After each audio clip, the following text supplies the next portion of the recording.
السلام عليكم. كي دايرين؟ نتمنى من الله تكونوا كاملين مرتاحين. مرحبا بكم معايا في فيديو جديد وقضية جديدة. قضية اليوم غادي يكونوا فيها جوج ديال الجرائم، والقاسم المشترك بيناتهم هو الطريقة أو كيفاش نفذ هذا المجرم الجريمة ديالو، وحتى أنهم غادي يكونوا جوج ديال الطالبات اللي كيقراو في نفس الكلية. تفاصيل غادي تكون متشابكة بزاف. ما غاديش نطول عليكم أكثر من هكا، وغادي نقول لكم إلا كنتم موجودين بعدوا على صداع والتبرزيط، خذوا كويس اتاي ولا قهوه، طفي الضو ديال الكيت، غادي يدير خير في راسك. تفاصيل قضيتنا ديال اليوم غادي تمشي بينا مدينة سطات، وبالضبط سنة 2004. واحد المنطقة سكنية اللي كانت جديدة، وفاش كنقولوا منطقة سكنية يعني الناس مازالين قلال، ما كاينينش الناس بزاف في ديك البلاصة، كتكون خاوية نوعا ما. المهم واحد الشخص اللي كان هابط من العمارة فين ساكن تقريبا مع 7 ديال الصباح، غادي الطوموبيل ديالو باش يركب وغادي يمشي للخدمة ديالو. هو جاي باش غادي يفتح الباب ديال الطوموبيل، حتى كيلقى في الجنب ديال الطوموبيل ديالو واحد الجثة ديال بنت. هاد الجثة هادي ما كان عليها لا أثر ديال الدم لا حتى شي حاجة، ولكن من الشكل ديالها كان واضح لأنها ميتة وشبعانة موت. السيد من بعد ما غادي يتأكد بلي فعلا البنت تقتلات وماشي طايحة أو لا سخفانة ولا شي حاجة بحال هكا، السيد غادي يمشي نيشان عند الغارديان أو العساس اللي كاين تما. غادي يسولو على هاد البنت هادي، غادي يقول له شهد معايا وشوف اشنو واقع هنا، راني هبطت من الدار ديالي وشوف اشنو لقيت. العساس غادي يقول له اودي انا ما شفت حتى شي حاجه، انا راني الليل كامل وانا عس هنا، وهذا الشيء راه ما داش على عيني. المهم في الاخير غادي يتوصلوا لواحد الحل، هو انهم غادي يتصلوا بالبوليس، وهما اللي غادي يجيو وغادي يعرفوا خدمتهم مع بحال هذا الامر هذا. فعلا البوليس غادي يوصلوا وغادي يبداو في البحث وغادي يبداو في المعاينه ديالهم، وقبل هذا الشيء كامل غادي يحتفظوا بالشخص اللي لقى الجثه، وحتى بالغارديان او العساس ديال ديك المنطقه. من بعد المعاينة اللي غادي يديروها غادي يكتشفوا على أن هاد البنت كانت عندها واحد الزروقية في عنقها، واللي كانت باينة بزاف. الجسد ديالها كان كامل مضروب، وهذا الشيء كيبين وكيوضح على أنها تعرضت للعنف بواحد الطريقة اللي هي خايبة. هاد الشيء علاش قلت لكم الشخص اللي لقى الجثة المرة الأولى كان متأكد على أن البنت راه طارية ليها شي حاجة غير من الشوفة ديال أول مرة، ماشي جات وسخفات أو لا طاحت تما. حاجة وحدة آخرى اللي غادي يلقاوها البوليس بجنب الضحية أولا بجنب هاد الجثة هادي هو الصاك ديالها، وهاد الشي اللي غادي يزيد يأكد ويبين لينا على أن الدافع من هاد الشي كامل اللي وقع للبنت فما كانش هو السرقة ديالها، وإنما غاديين يلقاو التليفون ديالها، غادي يلقاو واحد البسطام أولا المحفظة اللي كانت فيها بطاقة الهوية ديالها. هاد الشي هذا غادي يزيد يسهل عليهم المأمورية، وواحد الطريق اللي هي طويلة باش ما يبقاوش يقلبوا ولا يبحثوا في الهوية. شكون هاد البنت، شكون هُم عائلتها، المهم هاد التفاصيل هادي. البنت كان الاسم ديالها حياة، كانت كتنتمي لمدينة بني ملال.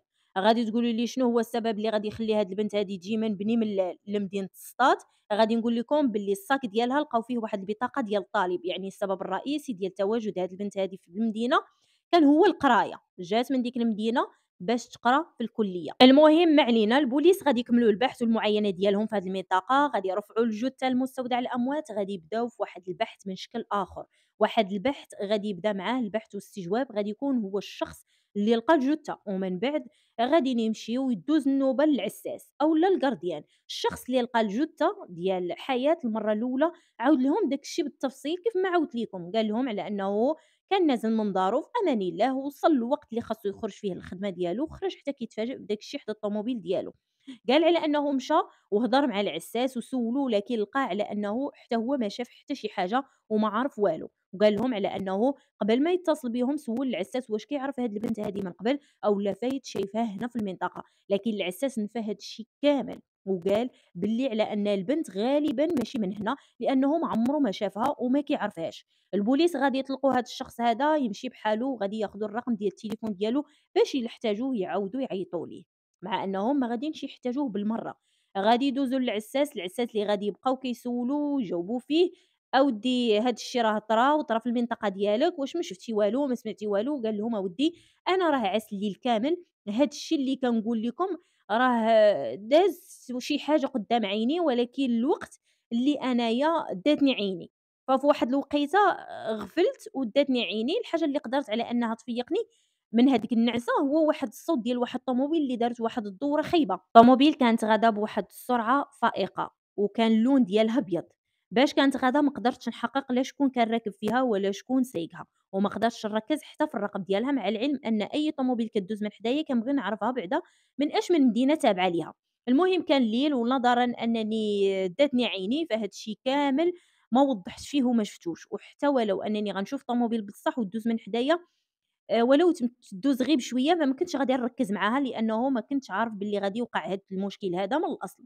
فالبوليس هنا غادي يسولوه واش الطوموبيل هادي فايت لك شايفها هنا في هاد البلاصة، واش كدور هنا، واش تابعة لشي حي اللي أنت هنايا قريب للمنطقة اللي أنت فيها، غادي يقول لهم لا، الطوموبيل كانت باينة عليها من نوعية فاخرة، يعني طوموبيل هي غالية بزاف، وأغلب الناس اللي ساكنين هنا عندهم طوموبيلات اللي في المستوى العادي، لكن ماشي حتى لديك الدرجة. هاد الشي كيبين على أن مول الطوموبيل أولا مولات ديك الطوموبيل كانوا من الطبقة الغنية بزاف. البوليس غادي يدوزو للمرحلة الثانية من البحث من بعد ما كملوا البحث مع الأطراف الأولين اللي هما الشخص اللي لقى الجثة وحتى العساس ديال المنطقة. البوليس أولا رجال الأمن غادي يتقسموا لجوج ديال الفرق، فرقة اللي غادي تمشي لعند العائلة لمدينة بني ملال على حسب العنوان اللي لقاوه في البطاقة الوطنية، والفرقة الثانية اللي غادي تمشي للبلاصة أولا الجامعة فين كتقرا هاد البنت هادي. المهم غادي نمشيو دابا مع الفرقة الأولى اللي غادي تمشي عند العائلة، غادي تعاود ليهم هاد الشي هذا بالكامل اللي وقع، وغادي يطلبوا منهم أولا يستدعيوهم يجيو معاهم لمدينة سطات باش يتعرفوا على بنتهم. العائلة فعلًا غادي يجيو، غادي يوصلوا، غادي يمشيو لمستودع الأموات وفعلًا غادي يتعرفوا على البنت.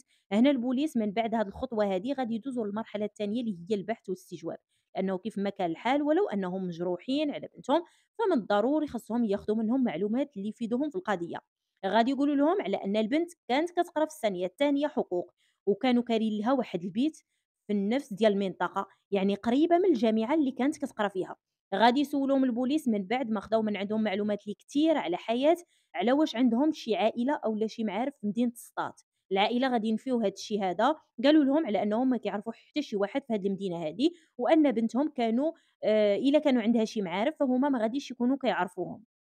يعني إلا كانوا عندها شي صحاب ولا صحابات ولا شي حاجة بحال هكا، فهي ما كتقول لهم حتى شي حاجة. سولوهم على الحال ديال بنتهم، يعني الشخصية ديالها كيف دايرة، واش يعني بنت من دوك البنات اللي خفاف ولا داخلة سوق راسها. العائلة شهدوا شهادة ديال الحق وقالوا على أن البنت من النهار اللي بدات القراية ديالها ما عمرهم ما سمعوا عليها أنها دايرة شي مشكل أولا شي حاجة أولا تشكى منها شي حد من الجيران. فالبنت نقدروا نقولوا على أنها كانت داخلة سوق راسها، بنت اللي ثقيلة ومرزنة. غدا غير نيشان، غادي نسولو هنا على إمتى آخر مرة شافوا فيها البنت أولا هضرات معاهم أولا هضروا معاها. غادي يقولوا لهم على أن البنت كانت جات عندهم مؤخرًا في واحد العطلة اللي كانت المدة ديالها 7 أيام، يعني في ديك الوقيتة البنت هي اللي مشات شافت عائلتها ولات رجعات لقرايتها، وعلى أنهم آخر مرة كانوا هضروا معاها كانت قبل بيومين، يعني المدة ديال 48 ساعة. هاد الشي هذا بعدا كيزيد يقرب لينا على أن البنت ما ماتتش مدة طويلة هادي، تقدر تكون ماتت غير البارح أو لو البارح. المهم ماشي مدة طويلة. العائلة غادي يدليو البوليس هنا على البيت اللي كانوا كارين لبنتهم، لأن البوليس كانوا عارفين غير العنوان اللي لقاو في البطاقة فين كانت ساكنة حياة، فما عندهمش علم عليها بالمرة فين كانت كتسكن أولا البيت اللي كانت كارية مع الجيران. وقبل ما نمشيو نعرفوا شنو قالوا الجيران على حياة في البلاصة اللي كانت ساكنة فيها، غادي نمشيو دابا عند الفرقة الثانية اللي مشات للجامعة باش يسولوا على البنت، أولا غادي يمشيو باش يسولوا عليها. تما غادي يلقاو على أن الأصدقاء ديالها أولا الناس اللي كيعرفوها عن قرب كانوا محسوبين على أطراف الأصابع، وما كانوش كيعرفوها شي معرفة اللي هي خاصة، يعني كيخرجوا معاها ولا كيمشيو معاها ولا يجيو معاها، بالعكس أنها هاد الشي هذا كامل غير في إطار الدراسة، كيحفظوا مع بعضياتهم، كيتبادلوا الأفكار، شي حاجة بحال هاكا. إلا كانت عندهم شي معلومة المهم هاد الشي اللي كان عندهم على حياة، فكانوا عندهم معلومات اللي قليلة وما قدروش أنهم يزيدوا يقرّبوهم من شي حاجة اللي هي مزيانة. غادي يقولوا لهم على أن البنت عاد شافوها غير في النهار ديال البارح، بحال غادي تقولوا على أنه في نفس النهار اللي هي تلقات فيه توجّهت مباشرة للجامعة فين كتقرا حياة باش غادي يسولوا عليها، باش يعرفوا الجامعة بديك البطاقة ديال الطالب اللي كانت في الصاك ديالها. وبما أن هاد الأصدقاء ديالها عاد شافوها في النهار ديال البارح، فكانت كتواجد في الجامعة. هاد البنت هادي ما دازش على الموت ديالها 24 ساعة كاملة، البنت شافوها في الجامعة غير في الصباح، وفي الصباح الآخر غادي تلقى جثة هامدة. هاد الشي كيزيد يأكد على أن وقت الوفاة ديالها مازال ما كيتعداش 24 ساعة. وبالمناسبة غادي نبغي نقول لكم باللي في هذا الوقت هذا بنفسه غادي يخرج تقرير الطبيب الشرعي اللي حتى هو غادي يزيدنا معلومات كتر وكتر. هذا التقرير هذا كيقول باش نختصر لكم ونعطيكم الطريقة اللي هي بسيطة ومبسطة. البنت كان كيحاول شي حد على أنه يتكرفص عليها، وفي الوقت اللي كانت كتحاول دير شي حاجة وتقاومه ماتت، وهذا الشيء هذا كان باين من خلال الخلايا اللي كانوا تحت الأظافر ديالها.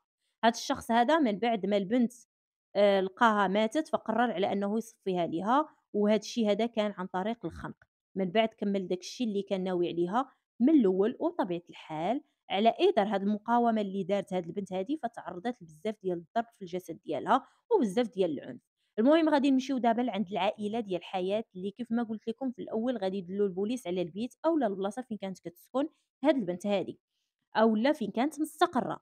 البوليس ولا عندهم واحد الفضول اللي هو كبير باش يمشيو لهاد البيت هذا ويشوفوا شنو واقع فيه. لكن هنا أول ما غادي يمشيو غادي يلقاو على أنه ما كاينه حتى شي حاجة في هذاك البيت اللي كتثير الانتباه. كل حاجة كانت منزلة في بلاصتها. غادي يضطروا هنا على أنهم يدوزوا للخطوة الثانية، هي أنهم يمشيو ويسولوا الجيران. الجيران يقدروا يكونوا عندهم شي حوايج أو لا عارفين شي حوايج على البنت اللي العائلة ما كيعرفوهمش بنفسهم، لأن هادوك كيف ما كان الحال كانوا كيشوفوها يوميًا، أما العائلة فراهم ساكنين بعاد عليها. الجيران كيف ما قلنا غادي يشهدوا شهادة ديال الحق، غادي يقولوا على أن البنت الله عمرها دار ما عمرهم ما شافوا منها شي حاجة خايبة. فهنا غادي يوليو البوليس يسولوا واش كيجي عندها شي حد للبيت. غادي يقولوا لهم على أنه كيجيو عندها غير البنات بحالها بحالهم، كيجيو على ما عارفين حنا على أنهم كيقراو مع بعضياتهم. يعني حتى هاد الطريقة هادي فما غاديش يقدروا على أنهم يوصلوا بها لحتى حاجة في البحث. غادي يبقى البحث مستمر وغادي تدوز تقريبًا المدة ديال 25 يوم، والبوليس مازال دايرين خدمتهم، ومازال كيقلبوا على شكون هو الشخص اللي من مور هاد الشي كامل اللي وقع للحياة. وفي هاد الوقت هذا البوليس مازال كيبحثوا ومازال كيقلبوا في هاد القضية. غادي توقع من بعد واحد الجريمة اللي هي مماثلة ليها في نواحي ديال مدينة سطات، وفي واحد المنطقة اللي كانت تابعة لرجال الدرك الملكي، وواحد جوج ديال الأشخاص اللي كانوا غاديين في الكوتشي أولا كيف ما كنقولوا الكرويلة. غاديين حتى كتبان ليهم على جنب الطريق واحد الجثة اللي كانت مليوحة تما، على بالهم أن هذيك البنت غير طايحة تما، وغاديين يمشيو وغاديين يسعفوها. لكن هاد الشي اللي كيبان ليهم، هاد الشي اللي كنعاود لكم تقريبًا في نفس الوقت اللي كانت لقات فيه الجثة الأولى، يعني ما بين 7 و8 ديال الصباح. هاد الزوج هادو اللي هما مالين الكروسة، أول ما غادي يوصلوا حدا البنت غادي يعرفوا يتأكدوا على أن البنت ما سخفانة ما والو، وإنما هاد البنت هادي واقع عليها شي حاجة، وبفعل فاعل. فما خصهمش لا يقرّبوا منها ولا يوصلوا ليها. مباشرة واحد فيهم غادي يمشي لعند رجال الدرك باش يعلمهم، غادي يمشي بنفسه باش يوصل حتى لتما ويقول لهم الخبر، لأنه ما كانش عنده التليفون بالمرّة.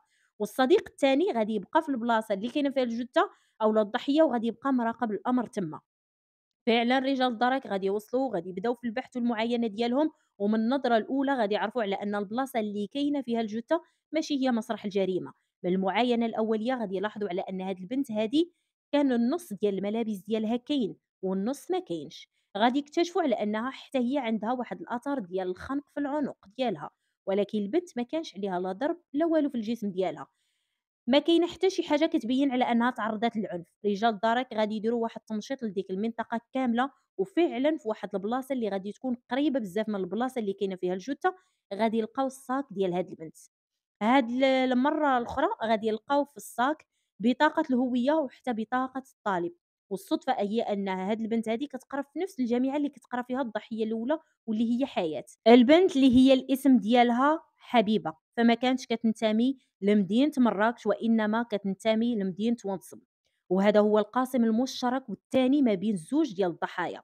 الأولى كانت كتنتمي لمدينة بني ملال، والثانية كتنتمي لمدينة وزم. ونقدروا نقولوا على أن هذا الشيء هذا كامل صدفة، لكن باش يخرج التقرير ديال الطبيب الشرعي اللي هو فيه بزاف ديال النقاط مشتركة ما بين الضحية الأولى والثانية. هذا الشيء بزاف على صدفة. الضحيتين بزوج بهم كانوا ماشي من نفس المدينة اللي هما تلقاو فيها ولا اللي كيتواجدوا فيها ولا اللي كيقراو فيها. وزيد على هاد الشي هذا كامل كانوا كيقراو في نفس الجامعة، والتقرير غادي يخرج متشابه نوعًا ما. ففي هاد الحالة هادي الأمن التابع لمدينة سطات أولا رجال الدرك غادي يديروا واحد التنسيق مع الأمن ديال مدينة واتزم، وغادي يتم الإخبار ديال العائلة باش أنهم من الضروري يمشيو لمدينة سطات باش يتعرفوا على واحد الجثة اللي ممكن على أنها تكون ديال بنتهم. نفس الروتين نفس الإجراءات اللي داروا مع الضحية الأولى غادي يديروها مع الضحية الثانية. البحث مع العائلة، الأصدقاء، الجامعة فين كتقرا، وحتى الجيران فين كانت ساكنة، حتى مع دوك الجوج ديال الأشخاص اللي لقاو الجثة المرة الأولى. قبل ما نمشيو ونقول لكم على النتائج ديال البحث أشنو خرج فيها، غادي نسبق شوية وغادي نمشي لكم للتقرير ديال الطبيب الشرعي على الجثة ديال حبيبة. التقرير هنا غادي يكون مماثل تمامًا الحاجة الوحيدة اللي غادي تكون مغايرة هي أن هذاك الشي اللي كان باغي داك الشخص من الضحية الأولى اللي هي حياة مع الضحية الثانية حبيبة، كان برضاها، يعني البنت ما كانت لا مقاومة لا والو، وهذا هو السبب اللي خلاها على أنها يعني ما كانش عندها شي أثر ديال العنف أولا الضرب على الجسد ديالها، لكن الطريقة باش تقتلات هاد البنت هادي وزيد الغرض اللي كان باغيه هاد الشخص هذا واللي هو نفس الغرض اللي كان باغيه من الضحية الأولى حياة، هاد الشي كيبين على أنه كاين شي حاجة ماشي هي هاذيك، وهنا غادي نرجعوا للنقاط المشتركة ما بين الجرائم بجوج بيهم. جوج ديال الطالبات من جامعة وحدة، طريقة القتل نفسها نفس الغرض اللي باغيه الشخص من الضحية الأولى هو اللي باغاه من الضحية الثانية. شوف أشنو هو السبب اللي خلّى الضحية التانية تمشي معاه برضاها، لكن كان واضح وبين عليها أن الضحية الأولى فما كانتش باغا. المعلومات هذه كاملة متواجدة لكن مازال ما لقينا حتى شي طرف خيط اللي وصّلنا لمول الفعلة. من خلال البحث مع العائلة ديال حبيبة، رجال الأمن غادي يعرفوا على أن هاد البنت هذه كانت ظريفة ومزيانة، لكن قالوا على أن البنت كانت خفيفة شوية، يعني كيف ما كنقولوا الريح اللي جاي يديها. أما من خلال البحث اللي غادي يديروا في الجامعة، فغادي يقدروا على أنهم يوصلوا لواحد المعلومة مهمة. وتخيلوا على أن هذه المعلومة هذه غادي تعطيهم واحد راس الخيط، واللي هي غادي يعطيها ليهم واحد الطالب اللي ما كانت عنده حتى شي علاقة بحبيبة، غير كان كيعرفها من الاسم ديالها وحتى من الشكل ديالها. وفاش عرف بهذا الشي هذا اللي وقع ليها، قال نعطي المعلومة واللي ليها.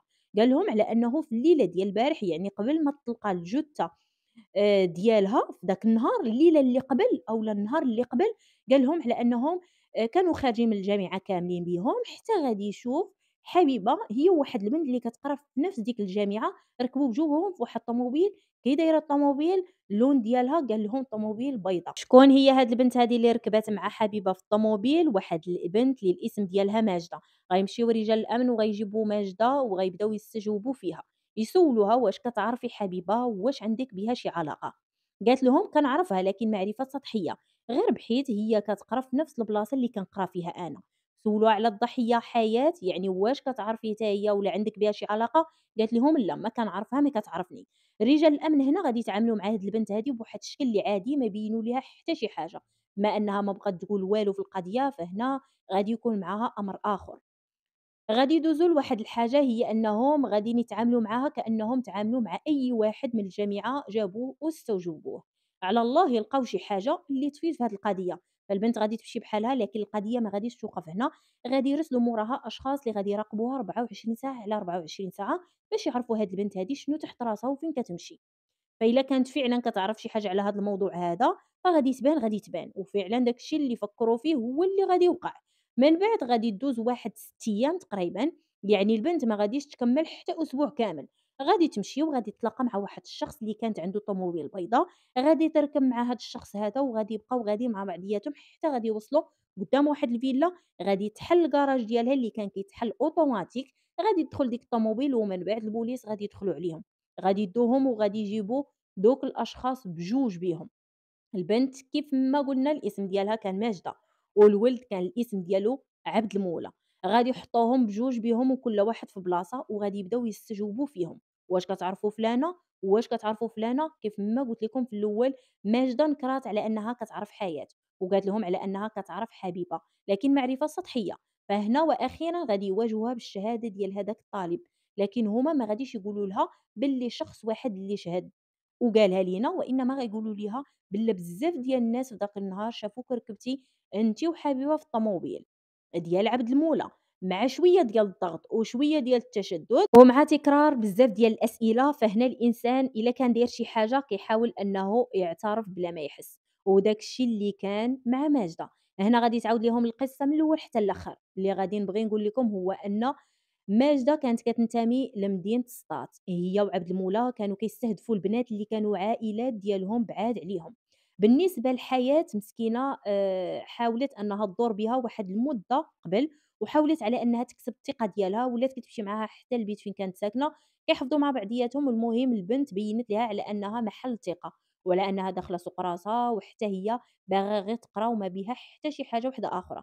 واحد النهار ماجدة غادي تطلب من حياة على أنها تمشي معاها عند شي حد اللي في العائلة، فما قدراتش تمشي بوحدها باش تمشي تونسها، تعطيهم شي أمانة وتسلم عليهم ومن بعد يرجعوا. فسولات حياة على البلاصة فين ساكنين، قالت لها ماجدة راه ما بعادينش بزاف على هنايا. ماجدة كانت عارفة على أن حياة إلا مشى حتى جا عندهم عبد المولى بالطوموبيل فراه ما غاديش تقدر أنها تركب معاه، فهنا حاولت أنها تستدرجها على رجليها. البنت كانت حشومية وما كتبغيش تخسر الخطر حتى شي واحد كيف ما قلت لكم، وكانت ثقيلة. ماجدة كسبت الثقة ديالها مزيان، يعني مدة وهي كتقرب منها حتى عرفات الوقت اللي تنفّذ فيه داك الشي اللي هي كانت ناوية عليه.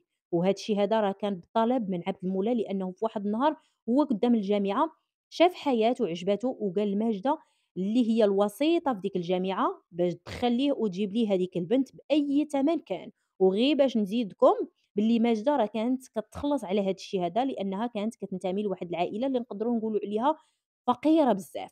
المهم حياة كيف ما قلت لكم غادي تثيق في ماجدة وغادي تمشي معاها قدّام الباب ديال الفيلا حتى غادي يبدا داك الباب ديال الكراج يتحل أوتوماتيك.